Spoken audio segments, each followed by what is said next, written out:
अस्सलाम वालेकुम दोस्तों। आज मैं आपको बताऊंगा कि कतर के में आने के बाद आपने कौन सी गलतियां नहीं करनी है जिसकी वजह से आपका जो है ना वो टाइम भी ज़ाया ना हो और पैसे भी ज़ाया ना हो। जो मेरा टाइम ज़ाया हुआ है या जो मेरे पैसे ज़ाया हुए हैं वो आप दोस्तों के ना हों। मैंने क्या गलती की थी कि मुझे मेरे दोस्त ने बताया था कि जो है ना मेरे पास सऊदीया का लाइसेंस था और वो जो है ना पहले चेंज हो जाता था कतर में। लेकिन हम लोग जब यहाँ कतर में पहुँचे तो वो जो है ना कानून चेंज होने की वजह से वो लाइसेंस जो है वो चेंज नहीं हुआ। अभी जिसके पास सऊदीया का, दुबई का, पाकिस्तान का, बांग्लादेश का, कतर का, जिधर का भी लाइसेंस है ना, तो वो क्या होगा कि आपको हाफ कोर्स दिया जाएगा। पहले क्या था कि अगर आपके पास गल्फ़ कंट्री का लाइसेंस होता था तो वो क्या होता था कि आपको डायरेक्ट ट्राई मिल जाती थी। तो अभी वो सिस्टम ख़त्म हो गया है। तो अभी क्या होता है कि आपको जो है ना वो हाफ़ कोर्स लेना पड़ता है। और हाफ़ कोर्स के अलावा भी उसमें क्या होगा कि अगर एक आप हाफ़ कोर्स लेते हैं तो उसमें आपको जो है ना सिग्नल के पास करना पड़ेगा, एल पार्किंग पास करना पड़ेगा, रोड टेस्ट पास करना पड़ेगा, उसके बाद जो है ना आपको लाइसेंस मिलेगा। और अगर कोई बंदे के पास नॉर्मल जैसे एलटीवी है या एचटीवी है अपने कंट्री का, जैसे पाकिस्तान, बांग्लादेश, इंडिया का है, तो वो भी उसके पास भी वही ऑप्शन होगा, यानी कि उसको हाफ़ कोर्स करना पड़ेगा। तो दूसरा ये है कि हाफ़ कोर्स में क्या प्रॉब्लम आ रही थी मुझे। हाफ़ कोर्स में ये प्रॉब्लम लाई कि जो है ना उसकी जो डेट्स है ना क्लासेस की, तो यानी कि मेरी 20 क्लासेस हो गई थी। वैसे जो है ना अगर फुल कोर्स करेंगे तो आपको 40 क्लासेस लगानी पड़ेंगी। लेकिन क्या है कि मेरा जो सऊदी अरब का लाइसेंस था, पाकिस्तान का भी था, लेकिन क्या है कि वो सऊदी अरब के लाइसेंस की बेस पे जो है ना जिसकी वजह से मैं आया था और मैंने कहा कि मुझे डायरेक्ट ट्राई मिल जाएगी और मुझे लाइसेंस मिल जाएगा, लेकिन ऐसा नहीं हुआ। फिर क्या हुआ कि उन्होंने मुझे हाफ़ कोर्स दिया और हाफ़ कोर्स में जो डेट्स दी ना वो बहुत लंबी निकली। यानी कि 2-2 मंथ की, यानी कि 40 क्लासेस होती हैं और हाफ़ कोर्स में 20 क्लासेस हो गई। और 20 क्लासेस में भी क्या प्रॉब्लम आई कि उनकी जो डेट होती है ना वो एक दिन के बाद, 2 दिन के बाद, यानी कि एक हफ्ते में 3 क्लासेस, यानी कि एक दिन छोड़ के एक क्लासेस, ठीक है, आप लगा सकते हो। तो उसके अलावा ये जो है ना मेरे 6 मंथ लग गए, ठीक है। 2 मंथ के बाद मुझे जो है ना उन्होंने सिग्नल पास करने के बाद आपको मोबाइल में एक ऐप देते हैं, वहाँ पे आप रूम में बैठ के उसको 5 बार पास करना होता है। जब आप 5 बार पास कर लेते हो तो फिर वो आपको यानी कि मोबाइल के अंदर ही एक सर्टिफिकेट दे देते हैं कि आपने इम्तिहान पास कर लिया है, तो आप अभी इंतज़ार करें। आपको फ़ाइनल जो टेस्ट होता है वो स्कूल में जाके देना होता है, ठीक है। यहाँ पे जो ड्राइविंग स्कूल हैं जो हुकूमत के बने हुए हैं वहाँ पे आपने टेस्ट देना होगा फ़ाइनल। जब आप वहाँ पास होंगे तो उसके बाद आगे जो है ना आपकी क्लासेस चलेंगी, ठीक है। वो फिर आपको एल पार्किंग की और फिर पी पार्किंग की और जो रोड टेस्ट फाइनल होगा उसकी क्लासेस लगाएंगे। अगर आपकी 20 हैं तो 20 लगाएंगे, तो एक हफ्ते में 3। फिर जो है ना जुम्मे की छुट्टी आ जाती है और बीच में कोई और प्रॉब्लम आ जाए तो वो भी फेस करनी पड़ जाती है। तो ये चीज़ों को देखते हुए ना मेरे भाइयों आपने क्या करना है, अगर आप लोग कंपनी में आ रहे हैं तो फिर तो कोई इतना इशू नहीं होता, क्योंकि वो सारा प्रोसेस कंपनी की तरफ से होता है। अगर आप वैसे आज़ाद आ रहे हो, ठीक है, अपने वीज़े पे आ रहे हो, ठीक है, तो आपने क्या करना है कि आपने कोशिश करनी है कि अपने साथ पैसे इतने लाने हैं कि आपने वीआईपी कोर्स लेना है। वीआईपी कोर्स का क्या आपको बेनिफिट होगा, उसमें क्या एडवांटेज है और उसमें आपको क्या फ़ायदा होगा।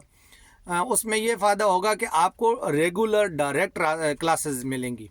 यानी कि जो अगर आपकी हाफ़ कोर्स की भी है या फुल कोर्स की भी है तो आपकी डेली क्लासेस होंगी। और आपका जो सिग्नल का जो है ना वो भी आपको बहुत जल्दी डेट मिल जाती है, ठीक है। और उसके बाद आपकी जो एल पार्किंग है, पी पार्किंग है, उसमें क्या होगा कि आपको जो है वो जल्दी क्लासेस सारी मिल जाएंगी। और आपका विद इन 1 मंथ या ज़्यादा से ज़्यादा 2 मंथ के अंदर अंदर आपकी, अगर आपने अच्छे तरीके से सिग्नल टेस्ट दे दिया तो वो 11 लैंग्वेजेस में होता है। आप हर लैंग्वेज अपनी मर्ज़ी से सिलेक्ट कर सकते हो, इंग्लिश में भी, अरबी में भी, हिंदी में भी, बांग्लादेश की ज़ुबान में भी, जो आपको बेहतर लगे वो ज़ुबान आप सेलेक्ट कर सकते हो। उसके बाद क्या होता है कि आपको जो क्लासेस होती हैं वो रेगुलर होती हैं।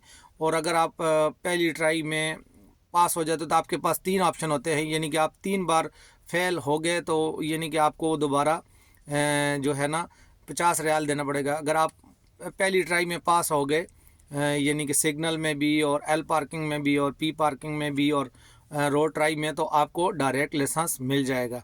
तो भाइयों आपने ये एहतियात करनी है कि आपने, अगर आप 6 मंथ लगाएंगे तो आपको रूम का रेंट भी पड़ेगा, आपका खाने का खर्चा भी होगा, आपका आने जाने का किराया भी लगेगा। तो उससे बेहतर यह है कि 6 मंथ का आप जो खर्चा जो है ना आप रेंट देंगे और सारा आप नुकसान करेंगे, तो इससे बेहतर है कि आप वीआईपी कोर्स कर लो। उसमें ये एडवांटेज होगा कि आपका विद इन 1 मंथ और 2 मंथ में आपका लाइसेंस आपको मिल जाएगा। तो उसके बाद नौकरी की कोई प्रॉब्लम नहीं है। बहुत सारी कैटेगरी हैं यहाँ पे, बहुत सारी यानी कि अलग अलग डिपार्टमेंट हैं, बहुत अच्छी अच्छी कंपनीज़ हैं, उसमें आप अप्लाई करके तो, लेकिन जैसे आपके पास लाइसेंस आएगा तब भी आपको गाड़ी यहाँ पे चलाने की इजाज़त मिलेगी, इसके अलावा नहीं। तो क्या करना है, आपने अपना टाइम बचाना है। अब अगर आप उसको पैसों को देखेंगे, यानी कि हाफ कोर्स का 3,000 रियाल है और फुल कोर्स का 6,000 रियाल है, लेकिन अगर आप 3,000 रियाल को देखेंगे, उस 3,000 रियाल को बचाएंगे तो आपका डबल ख़र्चा हो जाएगा। तो उसके बाद क्या होगा कि आपका डबल ख़र्चा भी होगा और महीने 4 महीने भी आपके एक्स्ट्रा ज़ाया होंगे। और उसके बाद क्या होगा कि अगर आप लाइसेंस बना लेते हो तो वो अगर ज़्यादा से ज़्यादा आपका 3,000 रियाल लग जाएगा। वो 3,000 रियाल जो आपका एक्स्ट्रा लगेगा ना, वो आपके पास जैसे ही लाइसेंस आएगा तो आपको पहली सैलरी में आपको वापस मिल जाएगा। आपके फिर भी जो है ना 4 मंथ बच जाएंगे, आपका टाइम बच जाएगा, आपके पैसे भी बच जाएंगे जो आपने लगाए होंगे। ठीक है, रूम का रेंट बच जाएगा और जिस कंपनी में आप जाएंगे वहाँ से आपको अकोमोडेशन भी मिल जाएगी। अगर आप वैसे ही रहना चाहें तब भी रह सकते हैं, लेकिन क्या होगा कि आपका सारा सर्कल चल जाएगा। लेकिन अगर आप बाई चांस इस चीज़ की लालच करते हैं कि यार पैसे आधे लग रहे हैं, तो वो भाई साहब आपको ख़र्चा डबल हो जाएगा। रूम का रेंट भी आपको देना पड़ेगा, खाने का जो एक्सपेंसिव आता है वो ना करते भी आपको 500 रियाल का, और जो मोबाइल का ख़र्चा आ जाता है तो 500 रियाल का आपका वैसे ये भी चला जाएगा। तो इससे बेहतर है मेरे भाइयों कि आप जो है ना जो है ना वीआईपी कोर्स ले लो। आपके पैसे उस टाइम एक्स्ट्रा लगेंगे, लेकिन आपको बहुत ज़्यादा एडवांटेज होगी कि आपको लाइसेंस जल्दी मिल जाएगा। ठीक है, ये देखें मुझे ये लाइसेंस मिल गया, तो ऐसे ही आपको भी मिल जाएगा। लेकिन मेरा जो टाइम ज़ाया हुआ है वो आप लोगों का ना हो, जो मेरे पैसे ज़ाया हुए हैं वो आप लोगों के ना हो। तो इसलिए काइंडली ये करें कि आप कोशिश करें, अगर आप आ रहे हो लाइसेंस आपने लेना है तो काइंडली आप वीआईपी ले लो, उसमें आपका बहुत ज़्यादा फ़ायदा होगा। और किसी किस्म की कोई इन्फॉर्मेशन चाहिए, आप नीचे कमेंट में जो है ना अपना मोबाइल नंबर आपने विद कंट्री कोड जो है ना मुझे लिख देना है, मैं अपने भाइयों से ख़ुद रब्ता करूँगा। ठीक है, आपको किसी किस्म की कोई इन्फॉर्मेशन चाहिए स्कूल के मामले में, लाइसेंस के बारे में, कौन सा लेना चाहिए कौन सा नहीं लेना चाहिए, तो आप मुझे कमेंट करके बता दीजिएगा। मैं इंशाल्लाह पूरे जो है ना अपने जितने भी भाई हैं उनकी हेल्प करूँगा। जज़ाकल्लाह।